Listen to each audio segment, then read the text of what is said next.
Sige na, mag-pray muna tayo. Isa natin sa panalangin.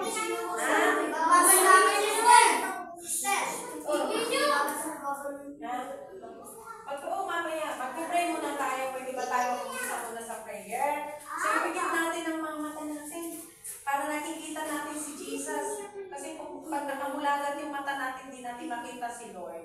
Okay, sige. Ibigyan natin ang mga mata. Mag-concentrate tayo sa panalangin. Okay? Sige. Praise the Lord. Hallelujah. Hallelujah, Lord. Maraming salamat po, Ama. Kami po, Lord God, ay nandito muli, Panginoon. Pinagtipon po kami, O Diyos, kasama ang mga batang ito, Lord God.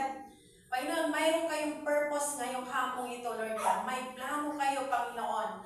Hindi aksidente yung pagtitipon-tipon namin dito, lalo na po sa mga batang ito, Lord God.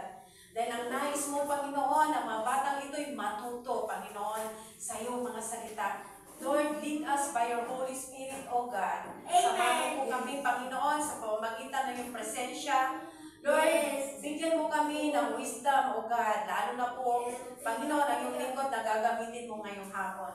Lord, i-bless mo rin po itong mga batang ito, Panginoon. Hawakan mo po sila, Panginoon. We know, Lord God, na mahal mo po ang mga batang ito, O God. At may mga purpose ka para sa kanila. May plano ka para sa kanila, O God. Na mga batang ito, lalaki, Panginoon, na may disiplina, may kabutiang loob, dahil ikaw po, Lord, ang magbibigay sa kanila. Lord, maraming salamat po, Panginoon, sa hapong ito. Lord, bless this day, O God. Bless our fellowship, O God. Ang ministry na ipinagkaloob po sa amin ay magampanan namin alang sa iyo, Lord. Ikaw po nais po, Panginoon, ang mapapurihan, mapasalamatan sa hapong ito. Lord, ibinabalik namin sa iyo at ang papulit pasasalamat namin. In Jesus' mighty name we pray. Amen. Yes. Okay, kasama yung naglalaro po dito kanina. Remote? Okay, kayo. Mga bata, meron akong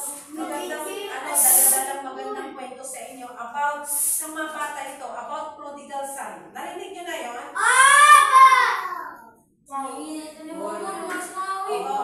Yung dadalhin kong kwento sa inyo ay angkop na angkop sa inyo. Kaya makikinig kayo, ha? Dahil ang dadalhin natin kwento sa inyo ay yung makapagbibigay sa inyo ng lesson. Dahil kayo mga bata pa. So, ang nais ng Panginoon sa mga katulad ninyo, ano bang purpose ng Lord sa inyo? Ano bang gusto ng Lord sa inyo? Lagi mabait. Yes. At di ba napag-aralan natin, Moy, di ba napag-aralan natin yung nakaraan na ang Diyos, si Jesus Christ, mahal naman niyang mga bata na katulad ninyo. O, andito si Marco. Okay.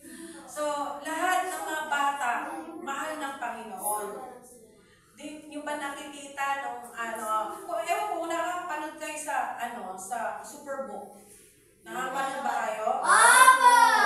Kung napapanood ninyo, ang lahat na naroon ay nasa Bible. Kaya maganda kung manood din kayo nun. Kasi may dalang magandang aral sa inyong mga bata, lalo na sa kapanahunan ngayon. Alam niyo kung anong situation ng kalagayan ng mundo ngayon, di ba? Magulo, andyan yung maraming nahirapan, maraming yung pang walang tahanan, walang magulang, walang lahat, di ba? Walang trabaho, ang mga magulang. So, yung mga bagay na ito na ipapakita sa TV ay magandang magandang panoorin. So, panoorin nyo rin ito, di ba? Ngayon, ang dadalhin natin is about the prodigal son. Alam nyo yung kwentong ito? Isang anak, dalawang magkapatid dyan. Ngayon, yung isang anak, yung bunso, ang sabi niya sa ama niya, "Ama, bigyan niyo na sa akin yung aking mana." Kinukuha na niya yung mana niya, although hindi pa dapat, pero hiningi na niya sa ama niya dahil ang gusto niya, magamit niya sa mga bagay-bagay na worldly. Alam niyo yung worldly? Makamundo. Okay. Nandyan yung pagsugal, pag-inom ng alak, pagbabae, kung ano-ano man. Yan ang mga sinasabing worldly. So, yung ama niya, dahil napakabait na ama, ibinigay niya yung share niya. So, ang yung isang kapatid na panganay. So, anong ginawa niya?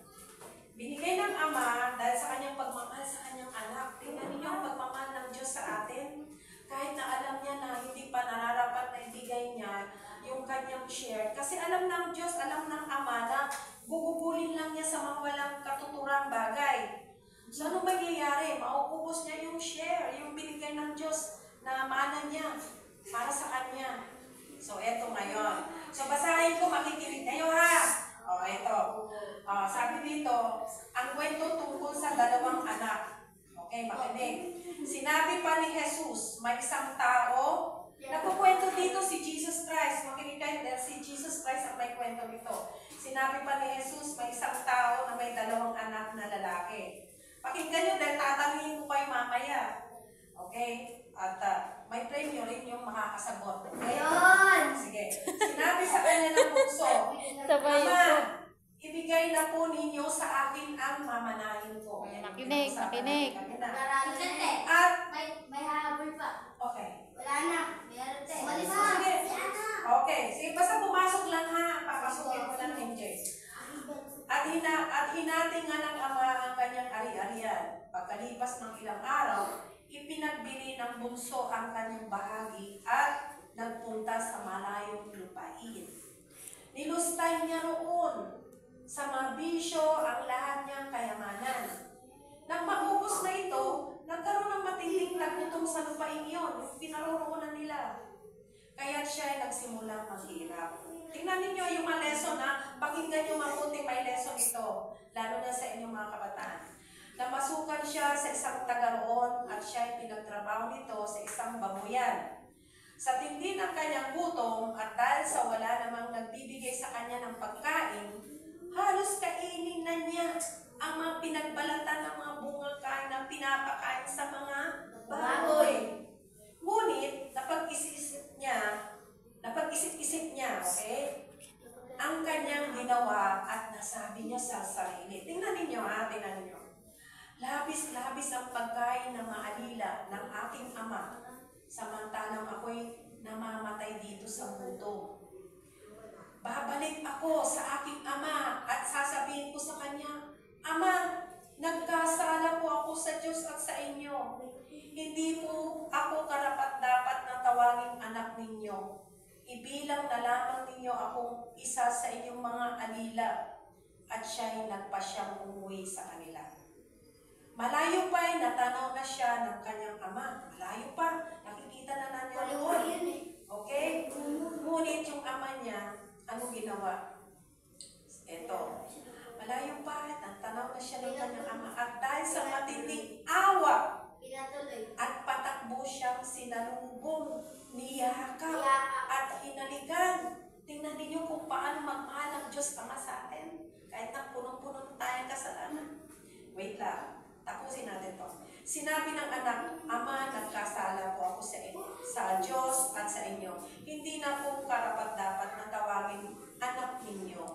Ngunit, tinawag ng Ama ang kanyang maalila. Dali, kunin ninyo ang pinakamagandang damit at bihisan ninyo siya. Suotan ninyo siya ng singsing at sandalyas. Okay? Katahin ninyo ang pinatabang guya at tayo'y kumain at magdiwang, sabi ng ama. Sapagkat ang anak kong ito ay namatay na. Ngunit siya ay nabuhay. Nawala, ngunit muling natagpuan. At sila nga'y nagdiwang. Ito naman yung sa kanyang kapatid na panganay. Nasa bukid noon ang anak na panganay. Nang umuwi siya at malapit na sa bahay, narinig niya ang tugtugan at sayawan. Tinawag niya ang isang utusan at tinanong, Bakit? Anong mayroon sa atin? Dumating po ang inyong kapatid, sagot ng alila. Ipinapatay po ng inyong ama ang pinatabang goya dahil ang inyong kapatid ay nakabalik ng buhay at walang sakit. Nagalit ang panganay at ayaw niyang pumasok sa bahay. Pinuntahan siya ng kanyang ama at pinakiusapan. Ngunit sumagot siya, pinaglingkuran ko kayo. Yun ang sabi ng kanyang anak na panganay. Pinaglingkuran ko kayo sa loob ng maraming taon at kailan may hindi ko kayo sinuway. Ngunit ni minsan hindi ninyo ako binigyan ng kahit isang maliit na kambing para magkasayahan kami ng aking mga kaibigan. Subalit, nang dumating ang anak niyang ito, nanunungkustay ng kanyang kayamanan sa masamang babae, pinagpatay pa ninyo siya ng pinatapangguya. Sumagot ang ama, "Anak, lagi kitang kapiling at ang lahat ng aking ari-arian ay sa iyo. Nararapat lang na tayo magsaya at magdiwang, ngunit, kapagkat namatay ng kapatid mo, ngunit nabuhay,